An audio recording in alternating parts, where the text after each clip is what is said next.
Hello, hockey fans. Austin here, and welcome to the day after discussion of the Oilers' 3-1 loss to the Dallas Stars in Game 2 of the Western Conference Final. Overall, I didn't mind Edmonton's game. However, after the first period, not being able to convert on a lot of their chances, I just had that feeling in my stomach that it was tied after one. Edmonton had some really, really good looks. Jake Ottinger shut the door after Connor Brown scored. I thought Edmonton really controlled that first period.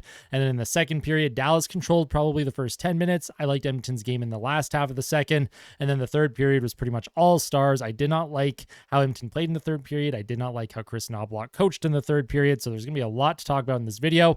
Before I get into it, though, I just want to say, Stars fans, if you're tuning in, GG's, great game. Jake Ottinger is obviously phenomenal, and Heiskanen had himself a wallop of a game. Really good. I think he's gone over 200 straight minutes now without a goal being scored against him while he's on the ice. So Heiskanen, Tanev, defensively, I think Dallas really did respond well. Obviously, that first period was pretty chaotic for the Stars, but as that game went along, Dallas really started to control the play. After the first period, the shots were 21-13 in favor of Dallas, so that shows how much they really did control the pace of play. But there will be a lot to talk about for Oilers fans tuning in as well. Obviously, this is a mostly Oilers-based channel, so everything I'll be talking about will be about the Oilers. It'll be Kris Knoblauch, third line. There's a whole bunch to discuss here. So yeah, if you like these videos and you want to see more, make sure you hit that like button. If you're not yet subscribed and you end up liking this video, make sure you hit subscribe. Friendly reminder, I will be live streaming throughout this entire series. I do want to quickly apologize for being so mad on the live stream last night. I don't usually get really heated during streams or videos. I'm usually pretty level-headed. Even when the team is getting absolutely shelled, I'm usually like, you know what? It happens. Not a big deal. Last night, I was mad. I slammed my hand on my chair. I was yelling. I even swore a few times. So for those who tuned in, if you're not used to seeing that from me, I do apologize. It doesn't happen often. I was frustrated at how the game was going, and it doesn't, like I said, it doesn't happen often, but I do apologize if I made anyone feel a little uncomfortable. Usually the live streams are a lot, the vibes are a lot higher than what they were last night, and I'll make sure for game 3 to be much more positive. And that's something that I preach on this channel. I'll be a better sport about things too. The Oilers had just won 3 straight playoff games. They're not going to win all of them. I felt this game was there for the taking, but Dallas, they were the ones who had all the say in that, and credit to the Stars, they played really well. So with all that out of the way, let's get into the actual day after discussion here. So the series is now tied 1-1. The Oilers lose 3-1 at the bottom of the screen in the purple font there. That's all the advanced analytics for the game at 5-on-5. That's from Natural Stat Trick. Now, I will say, even though it all favors the Edmonton Oilers, anything above 50% is considered, positive or good. I will say most of those numbers are skewed from the first period, where the Oilers generated about 2.5 expected goals. And then the rest of the game, they generated about 1 expected goal in the second and third combined. So, all those numbers at the bottom, you might go, oh, Edmonton played a good game. Well, they played a good first period. Dallas played a good second and third period. They had the better looks, the better chances. So I wouldn't put too much stock into the advanced analytics for this game for the Oilers. And in general, I wouldn't put too much stock into it in a one playoff series as well. These are small sample sizes, so they're good to look out to, see trends, see how certain players are performing in these small sample sizes. But at the end of the day, it's the decisions that are made on the ice that dictate how these games are the results of them. But let's get into our topics. So we have first period, we have third line woes. Nobby blew it. We have McDrai, Kulak, Ceci, Adam Henrique, our keys for game 3, and closing thoughts. So this video, I'm going to keep it much more brief than my usual day after discussions. This is not going to be a 30-minute video. And I will timestamp everything. So if there's any specific topic that you want to tune into, it will be timestamped in the description, or you can hover your mouse on the video player and you'll see everything separated, timestamped properly, and you can skip to whatever area of the video that you want to go to and listen to. So first things first period. The Oilers played a really good first period. They came out, they had all the pressure, all 4 lines were rolling. Connor Brown got a goal, and we love that for Connor Brown. Definitely worth that contract now. I don't care what anyone says. Obviously, Dallas, they got the first goal, but then Connor Brown responded less than a minute later. And, there were a ton of opportunities. That puck was in the crease a few times. If they could have just managed to get a stick on it. I know McLeod had a good shot from the slot that just I don't know if it hit a body and then hit Ottinger or what quite happened there. But the team, they had a lot of really good looks in that first period. They weren't able to capitalize on any of them, and it was unfortunate that the team was not able to be up a goal or two after the first. And I didn't say this during the live stream, but, just internally in my own head, I was very concerned about the result of this game not being up by at least one after the first, considering how strong I thought the Oilers played. They really did dictate the play. And if Edmonton plays like that all game, if they can play like they did in the first period for 60 full minutes, of course, they are going to win a lot of games. They are going to win much more games than they lose. Obviously, Stuart Skinner, I thought he played really good tonight. That first goal, first shot of the game for Dallas, you would like a save there. Did not like that beat him on the blocker side. Can you give some credit to the shooter? Of course you can. But at the end of the day, I definitely thought Stuart Skinner could have had that one, but he really did lock it down the rest of the game. The second goal for the Stars in the third period, I think it went off Marchment. It deflected. Not much Skinner could do on that one. Skinner played more than good enough to give the team a chance to win. He had a .917 save percentage.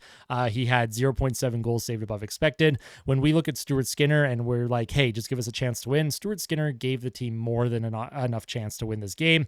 He locked things down, especially in the second period. The first 10 minutes, Dallas was all over the Oilers. Skinner made some big saves. But that first period, it did come back to bite the Oilers. They weren't able to get out of there with a lead considering how good they played. They had 16 shots in the first period, and then they had 13 shots the rest of the game, and they had two different segments throughout this game of 10 minutes or more without a shot on the Dallas net, and that is a testament to the Dallas Stars and how well they played defensively. They really made adjustments after game one. Tanev was much better. Heiskanen played really good. Suter was good. I didn't see Petrovic a lot for Dallas, but he was pretty decent when he was out there.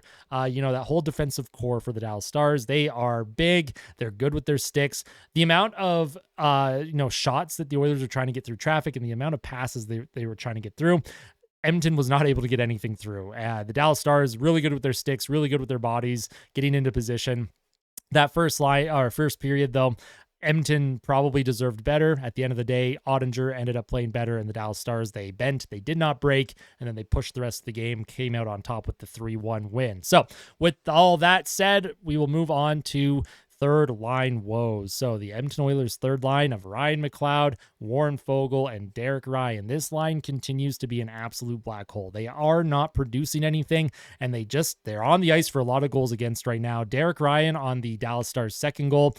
This isn't entirely on him. I felt the Oilers had a couple opportunities to get the puck out. They did not. And then the puck came around the boards to the right side to Derek Ryan. He had a chance to do a little flip play. Just ice the puck. If you don't have someone to give the puck to, just ice it.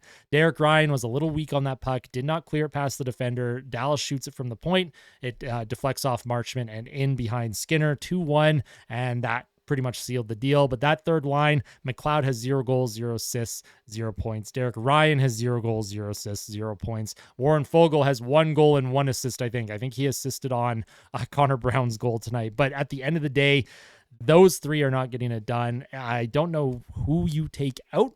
I will discuss that a little bit later in the video when I talk about Adam Henrique.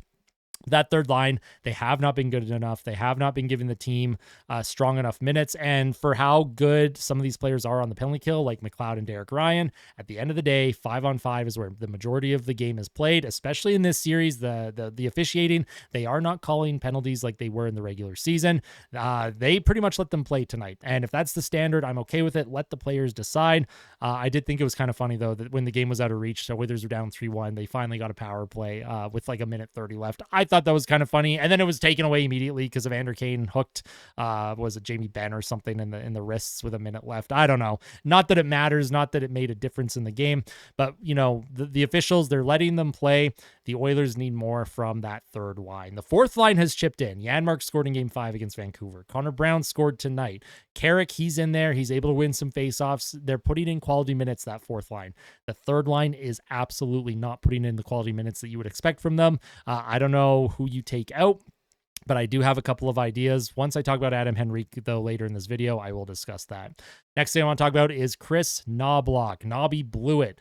Now, the big things, the big major issues in this game, and I can't pretend that I would be a better head coach because I am not a coach in hockey. I don't coach hockey. I've never played at like a high level at all. So this is just a fan expressing himself, I guess you could say. But Kris Knoblauch, the Oilers went down 2-1 at about 3:40 of the third period. So they have 16 and a half minutes almost to work with. And he immediately went to Leon Draisaitl and Connor McDavid. He went to McDrai on the top line. He put them together. He didn't want to see if the team could fight through it. He didn't want to keep rolling his four lines like he had been throughout the game.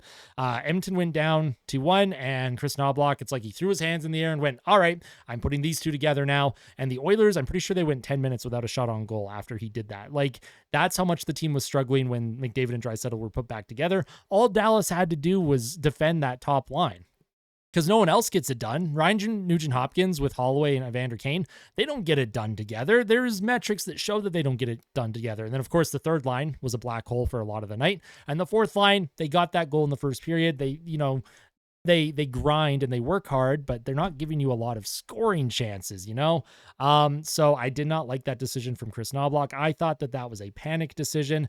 No patience.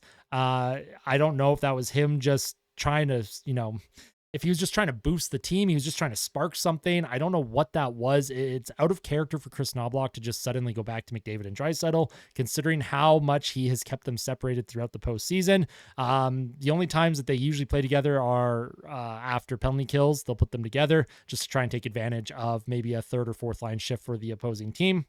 And then he'll have them together if they are down by a goal late, final 4 minutes of the period. That makes sense. There was 16 and a half minutes left in this game, and the top six were playing fine. McDavid's line was playing good. They hadn't scored. They're a little bit snake bitten right now, but I thought their top line was playing good. They were controlling play, expected goals for, the shot attempts, all that good stuff. Same with the second line, Draisaitl, Holloway, and Kane. They were playing good. They were getting some looks. I just didn't understand Kris Knoblauch's decision to split everyone up as soon as they went down 2-1. It was a panic move. I did not agree with it at all. And then the next thing I want to talk about, for the love of Christ, man. Sorry for the language.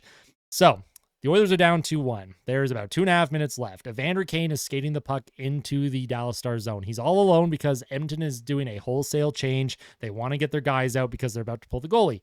Kane, he skates it into the Stars zone, and he gets it kind of deep. He loses possession along the left half wall, and as the Oilers are changing, Stuart Skinner is called to the bench to leave his crease and get the extra attacker on.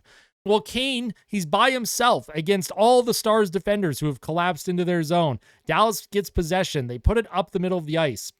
And then, the Oilers are scrambling now. They don't have possession. They just pulled their goaltender. And then, of course, the shot from center, it goes in. Now, Evan Bouchard, people were kind of pointing out his reaction. Why didn't he try and get in front of it? I honestly don't think Bouchard knew that Skinner was pulled because of where the puck was in the offensive zone and how little support that Evander Kane had for that. There was no reason to pull Skinner when he did. Kris Knoblauch, he did not wait long enough to pull Stuart Skinner. He should have waited longer. Wait till you have possession. Wait till you have the puck and you're skating it up into the Stars zone. You dump it in, you get your full attack, your full forward check.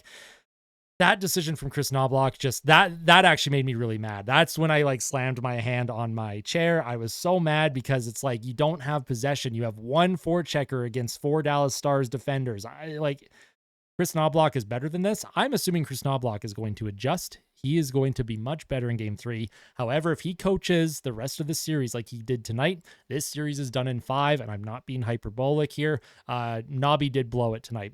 Some of the decisions he made were just not okay, in my opinion. They weren't good enough.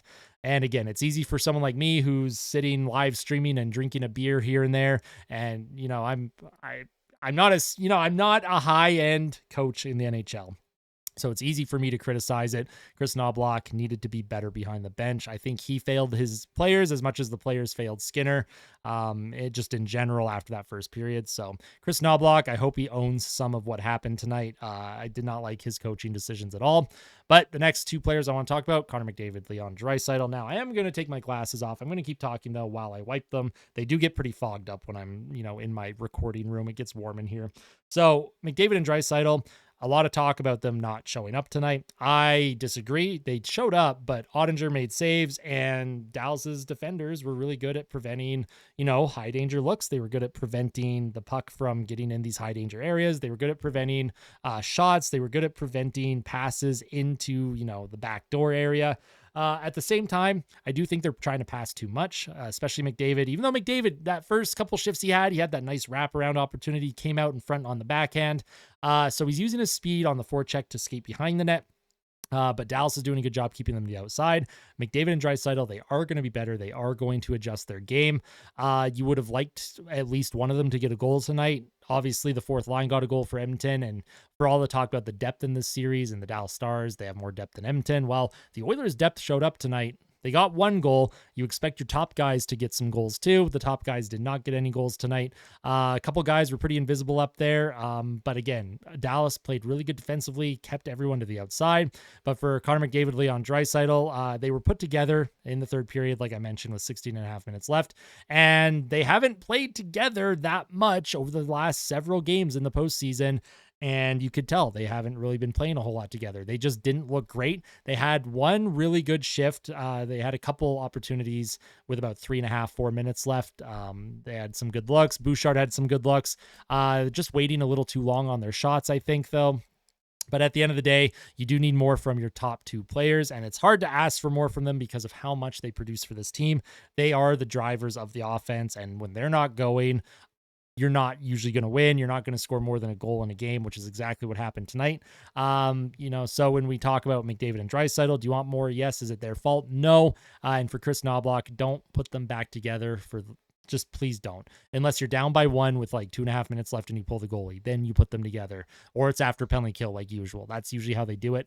But to do it when he did, and those two, they're just trying to do too much right now. They're not simplifying their game. They just need to get, I'm going to be really, all hockey players say it. Get pucks deep, throw pucks on net, go for rebounds. These two need to start doing that. They just need to throw junk on net. Ottinger's not great with his rebound control. We saw that on the first goal for Edmonton. Brown threw it to Ceci, tipped it on net. Ottinger, he didn't come up with it. It bounced in front of him, and then Connor Brown picked it up, put it in the 5-hole.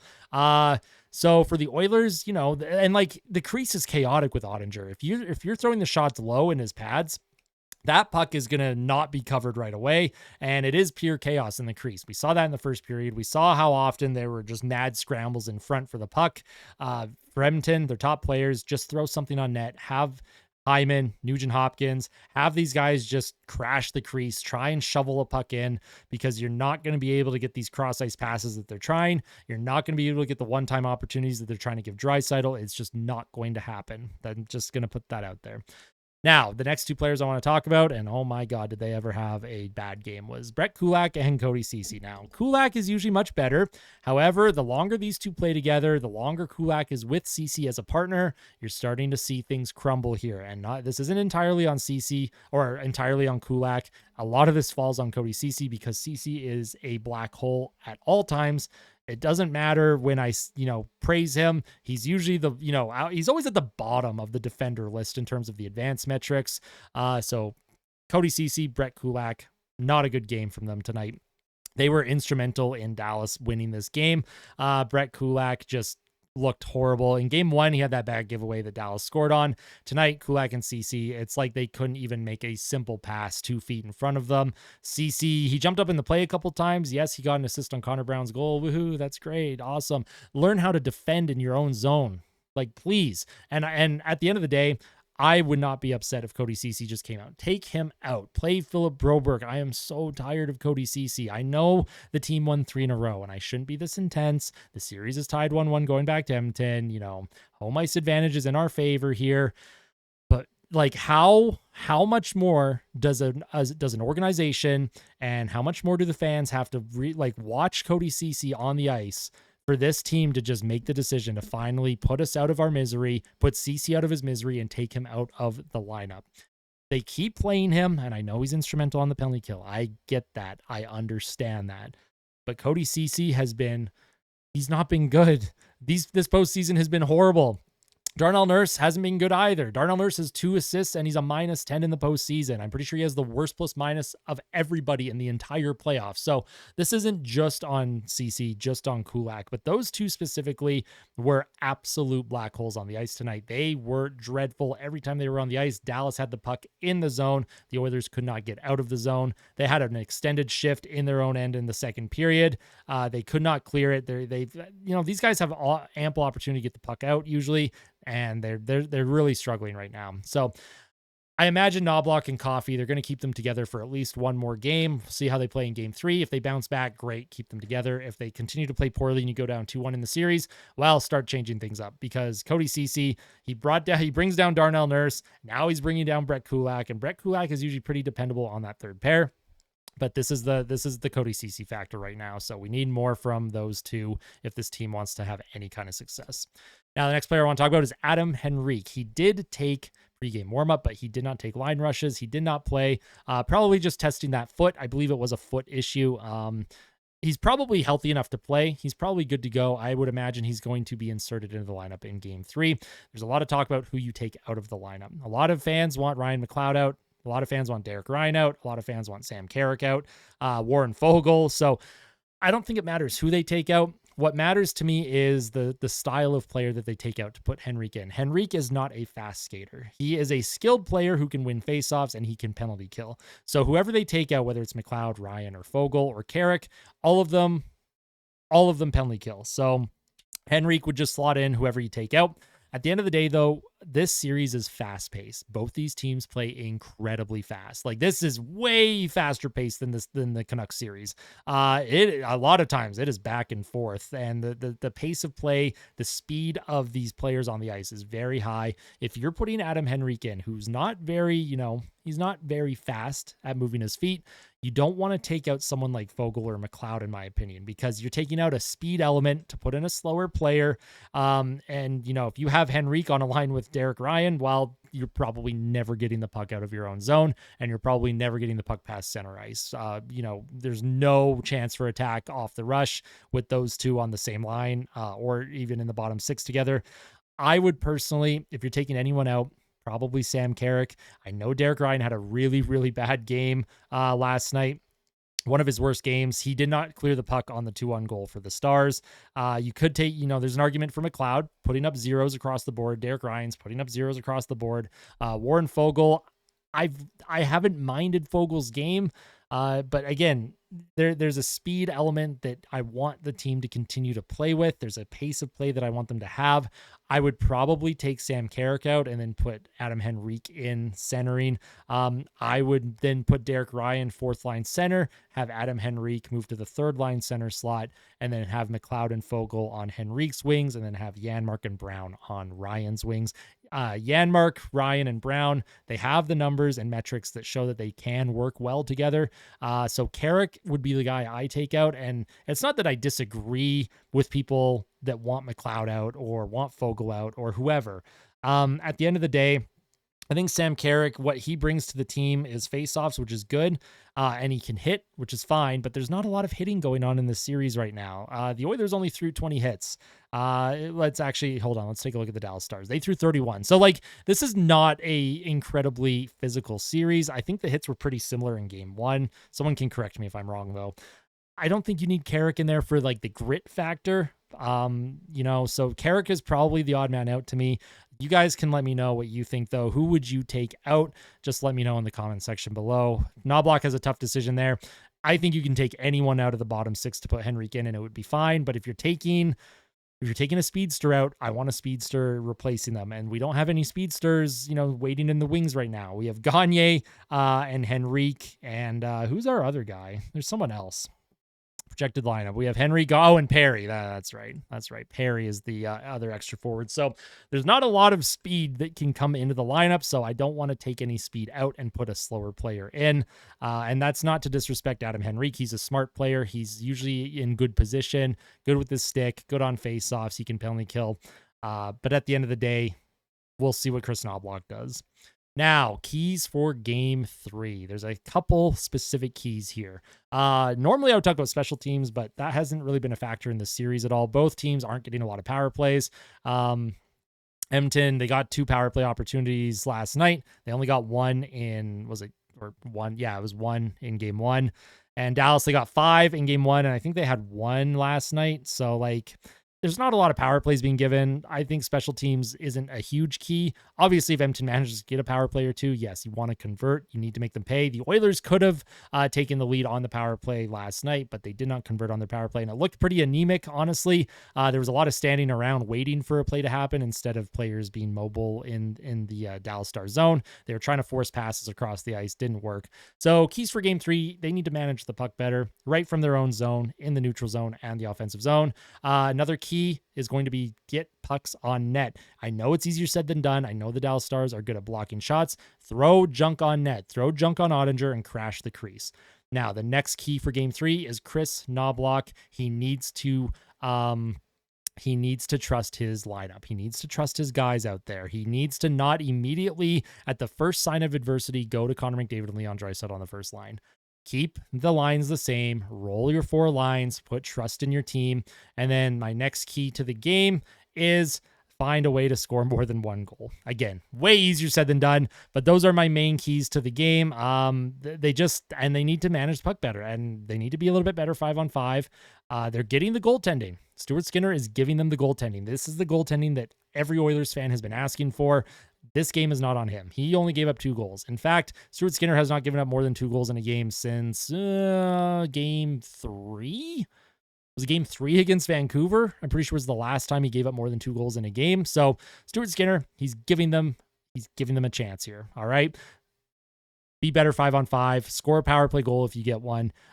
Just play simple hockey. Short passes, get the puck out of your zone. If you don't have a play, high flip to the neutral zone. And for Kris Knoblauch, just needs to trust his guys. Don't immediately go to McDavid and Draisaitl on the same line. They have to be separated if this team wants to have any sort of success. Dallas is too good defensively to load up your top 2 guys, because when they're shut down, the rest of the lineup is not going to be producing. So, what did you think about the game? That's kind of my thoughts. I'm recording this actually the same night that the game ended. This is actually like 2 hours later. I did take a breather. By the time you're watching it, though, it will actually be the day after, because it will be scheduled to go up in the morning.